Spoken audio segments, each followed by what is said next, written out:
everyone, I am Dr.D.Rajitha, first year resident, Radio Diagnosis, Government Medical College, Anantapur. Today I am going to discuss about CT Coronary Angiography basics. Before going to main topic, I am requesting please like, share and subscribe my channel for more such useful videos.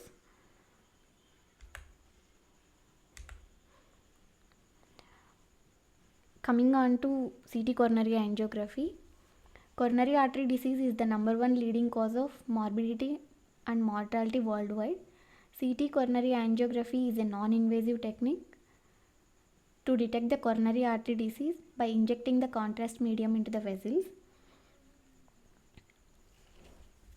In my topic, I am going to tell about what are all the indications, contraindications and the protocol to be used, and coronary anatomy and different types of plaques and their attenuation and grading of coronary artery stenosis, and finally about CAD-RADS.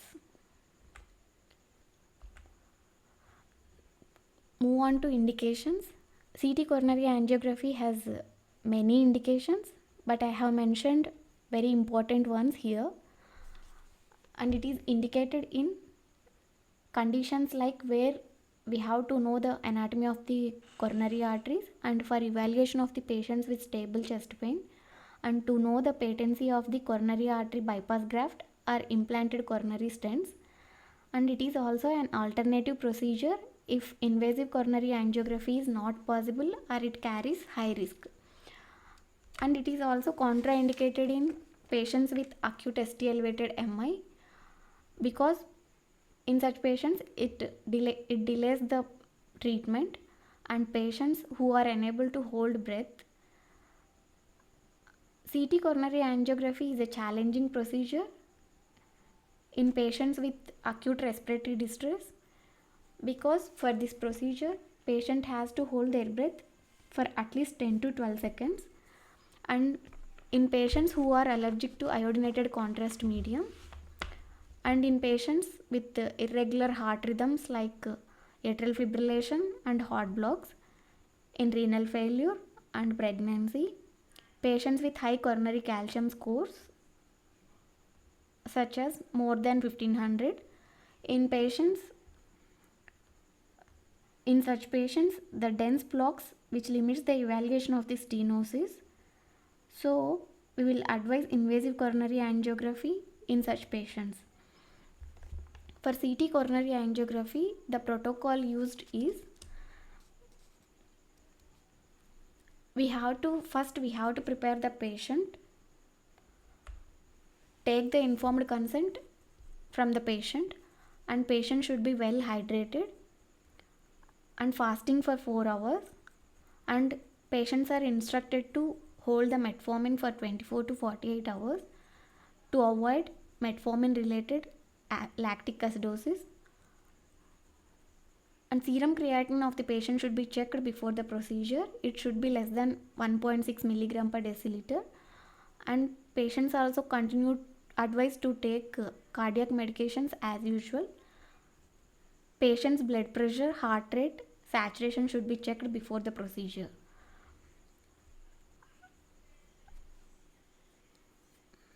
The patient should be pre-medicated with beta blockers if the heart rate is more than 60 to 65 beats per minute. They are given metoprolol 50 to 100 mg or ivabradine 5 mg 1 hour before the study to stabilize the heart, and nitroglycerin 0.5 mg sublingually before injecting the contrast media. Nitroglycerin will improve the coronary diameter and increases the number of accessible segments of the coronary artery for better evaluation of the coronary artery disease. And patient should be positioned in supine position with heart in the center of the gantry, and scan length is from bifurcation of the trachea to just below the diaphragm, and throughout the procedure patient's ECG should be monitored. The ECG gating may be prospective or retrospective.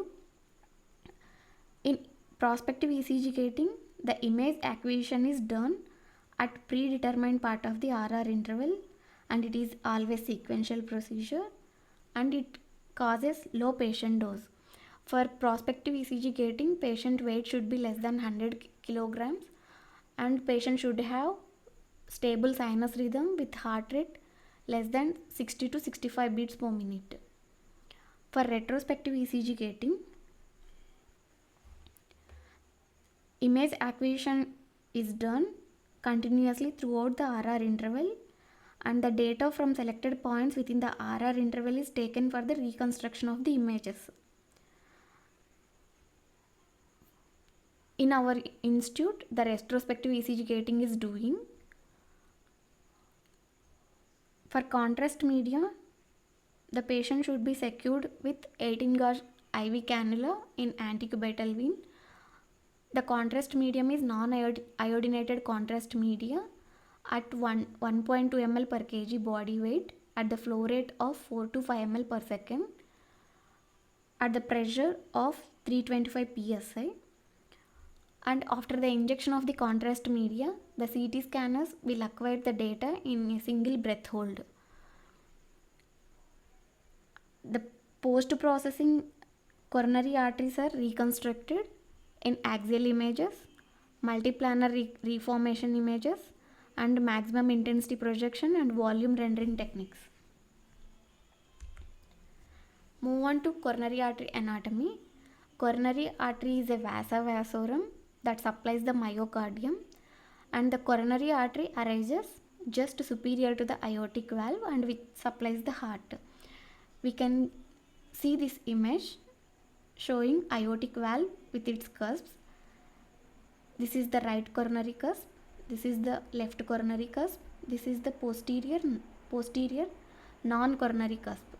We can see the right coronary artery arising from the right coronary cusp and left coronary artery arising from the left coronary cusp. The same we can see in CT coronary angiography.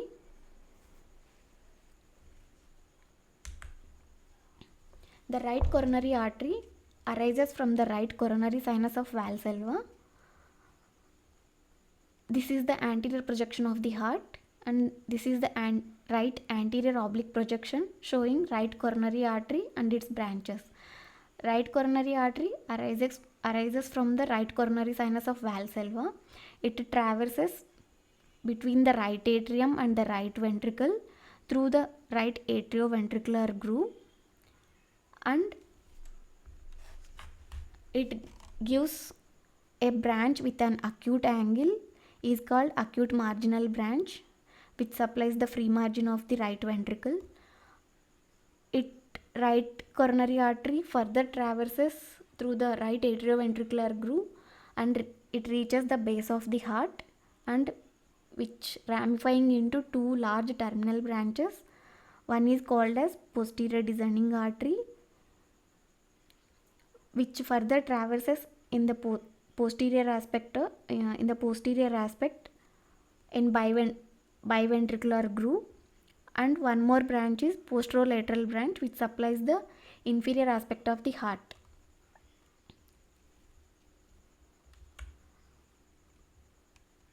This is the right coronary artery and with its branches. In 50 to 60% of the individuals, the first branch of right coronary artery is conus branch, which supplies the right ventricular outflow tract.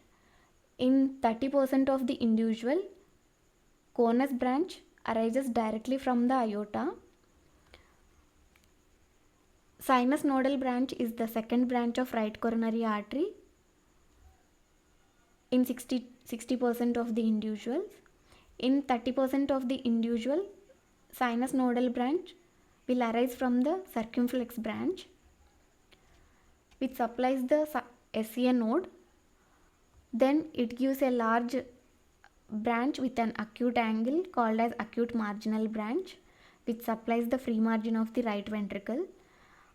After reaching the base of the heart, it ramifying into two large branches. This is the posterior descending artery, which further traverses posteriorly in the biventricular groove, and this is the posterolateral branch which supplies the inferior aspect of the heart. This is the CT coronary angiography showing the aortic valve showing 3 coronary cusps. This is the right coronary cusp, this is the left coronary cusp, this is the posterior non-coronary sinus coronary cusp. We can see the right coronary artery arising from the right coronary sinus, which traverses between the right atrium and the right ventricle, and it giving a first branch called as conus branch, which supplies the right ventricular outflow tract, and further it traverses and gives a small second branch called as sinus nodal branch, and it traverses further between the right atrioventricular groove and gives a branch with an acute angle is called acute marginal branch, which supplies the free margin of the right ventricle, and it further traverses in the right atrioventricular groove and reaches the base of the heart, and which ramifying into 2 large terminal branches. This is the posterior descending artery, which further traverses in the biventricular groove, and this is the posterolateral branch which supplies the inferior aspect of the heart, and this is the CT volume rendered image showing right coronary artery traversing in the right atrium between the right atrium and the right ventricle in the right atrioventricular groove, and which ramifying into 2 branches. This is the posterior descending artery which traverses in the biventricular groove, and this is the posterolateral branch which supplying the inferior aspect of the heart. Move on to left coronary artery. The left main coronary artery arises from the left coronary sinus. Left main coronary artery almost immediately dividing into 2 branches, left anterior descending artery and left circumflex branch. Here we can see left main coronary artery dividing into left anterior descending artery and left circumflex branch. The left anterior descending artery supplies the interventricular septum through the septal branches, and it supplies the anterolateral part of the left ventricle through the diagonal branches. This is the first diagonal branch, this is the second diagonal branch. The first diagonal branch is the point which divides the left anterior descending artery into proximal and mid portions. There can be more than 1 diagonal branches. Then left anterior descending artery further traverses through the anterior aspect of the interventricular groove and reaches the base of the heart, and which anastomose with the posterior descending artery in the interventricular groove, and the other branch is left circumflex branch, which travels between the left atrium and the left ventricle in the left atrioventricular groove, and it gives branches with an obtuse angle. This is the first obtuse marginal branch and this is the second obtuse marginal branch. Usually left circumflex artery will terminate as marginal branches, but in individuals with left dominant heart, the left circumflex artery terminates as posterior descending artery.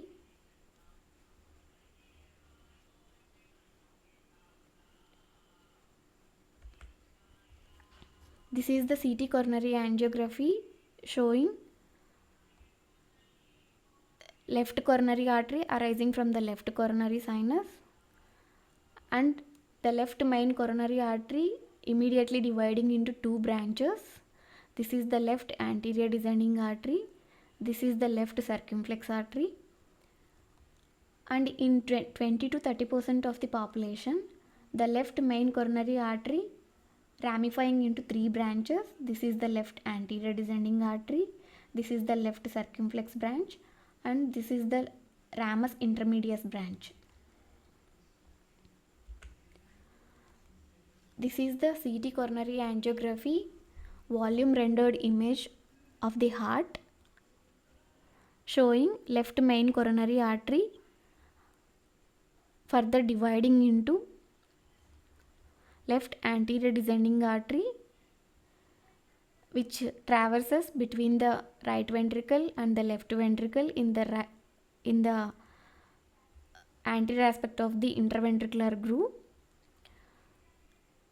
Here we can see this is the first diagonal branch, this is the second diagonal branch, with supplying the anterolateral aspect of the left ventricle, and it gives small septal branches which supplies the septum of the heart, septal portion of the left ventricle, and this is the ramus intermedius branch. In this axial image we can see left main coronary artery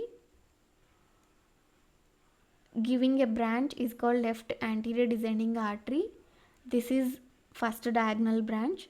These are the small septal branches with supplying the septal portion of the left ventricle. In this image, left circumflex artery is not visualized. This is the volume rendered image of CT coronary angiography showing left main coronary artery arising from the left coronary sinus and which ramifying into three branches. This is the left anterior descending branch, and this is the left circumflex branch. This is the left circumflex branch which traversing between the left atrium and the left ventricle, and this is the first obtuse marginal branch, and this is the second obtuse marginal branch, and this is the ramus intermedius branch. Coming on to dominance of the heart. The dominance of the heart can be defined by a vessel which gives rise to posterior descending artery. 80 to 85% of the individuals are with individuals have right dominance. It is defined as when the PDA is supplied by the right coronary artery, then it is called as right dominance, and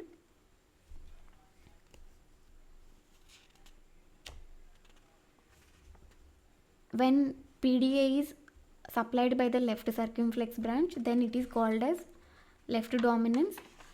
The codominance is when the only PDA is supplied by the right coronary artery and the circumflex inferior artery and circumflex posterior artery supplied by the left circumflex branch, then it is called as codominance.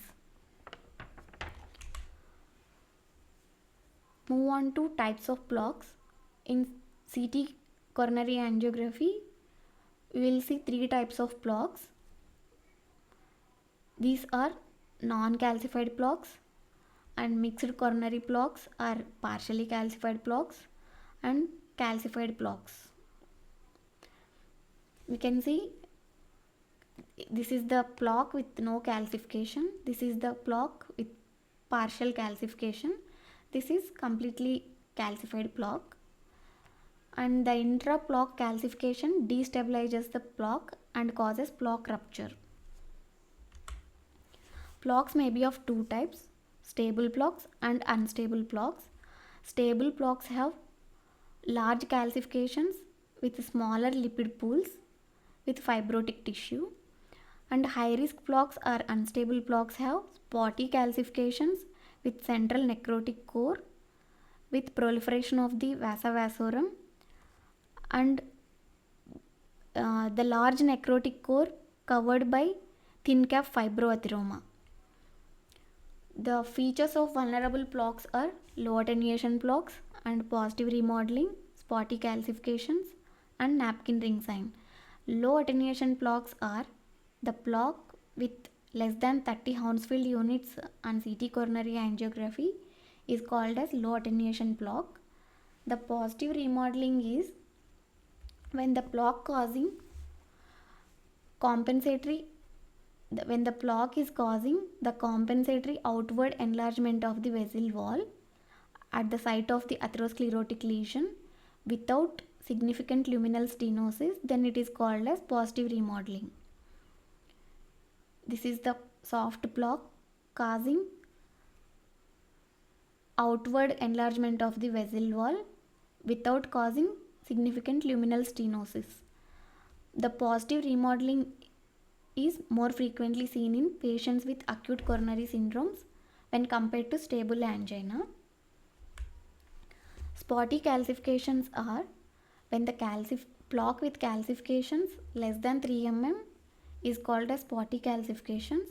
The spotty calcifications on CT coronary angiography are associated with high risk plaques. Napkin ring sign. Napkin ring sign is a qualitative high risk plaque feature on CT coronary angiography. It is defined as a central low attenuation area adjacent to the lumen, coronary lumen, which is surrounded by a ring-like high attenuation tissue, is called as napkin ring sign. This is the necrotic core. It is the ring-like fibrous plaque. The NPS is strongly associated with major adverse cardiovascular events. This is the representative image of plaque characteristics which are identifiable on CT coronary angiography. Based on the plaque composition, plaque may be non-calcified plaques and partially calcified plaques and calcified plaques. High risk plaques are low attenuation plaques and spotty calcifications and positive remodeling and napkin ring sign. Based on the attenuation pattern, plaques are heterogeneous plaques or homogeneous plaques. Move on to grading. The coronary artery disease is graded based on the percentage of the stenosis into no plaque and no stenosis. This is called as normal coronary arteries, and this is the minimal coronary artery disease, mild coronary artery disease, moderate coronary artery disease, and severe coronary artery disease. CADRATS is coronary artery disease reporting and data system. CADRATS is categorized into 0 to 5 categories based on percentage of the stenosis caused by the coronary plaques. Here we can see there is no plaque and there is no stenosis. There is no plaque, there is no stenosis. It is called as normal coronary arteries. It is categorized as CADRATS 0. The plaque causing minimal stenosis of less than 24% is called as minimal non-obstructive coronary artery disease. It is categorized under CADRATS 1. When the plaque causing stenosis of 25 to 49% causing mild stenosis, then it is interpreted as mild non-obstructive coronary artery disease.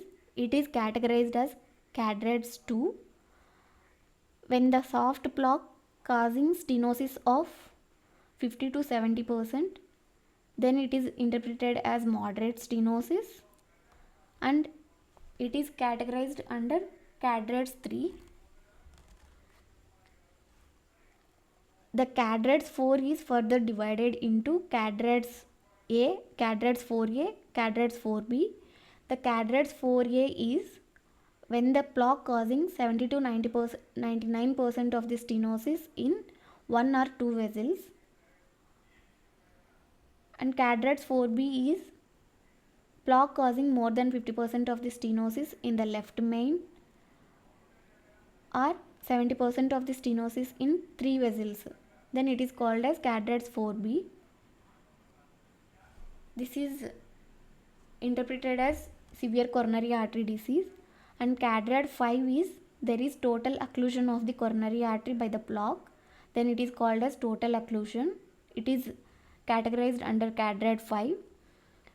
And CADRAD N is non-diagnostic study. When there is stepping artifacts or movement artifacts due to respiration, we can't evaluate the coronary arteries, and we cannot comment on coronary artery disease. Then it is categorized as non-diagnostic study, and it is categorized as CADRADS N. From CADRADS 0, 1 and 2 categories, there is no further evaluation is required. For CADRAD 3, we will advise to undergo functional assessment. Then CADRADS 4A, patients with CADRADS 4A, we will advise functional assessment or invasive coronary angiography for further evaluation based on the patient's condition and stability of the patient. And CADRADS 4B patients, we will advise invasive coronary angiography. And CADRADS 5 for total occlusion, we will advise invasive coronary angiography or viability assessment based on the patient's condition. For CADRADS N, we will advise additional evaluation to diagnose coronary artery disease. Thank you. In my next video, I will show one normal CT coronary angiography and one patient with coronary artery stenosis, which we have done in our institute.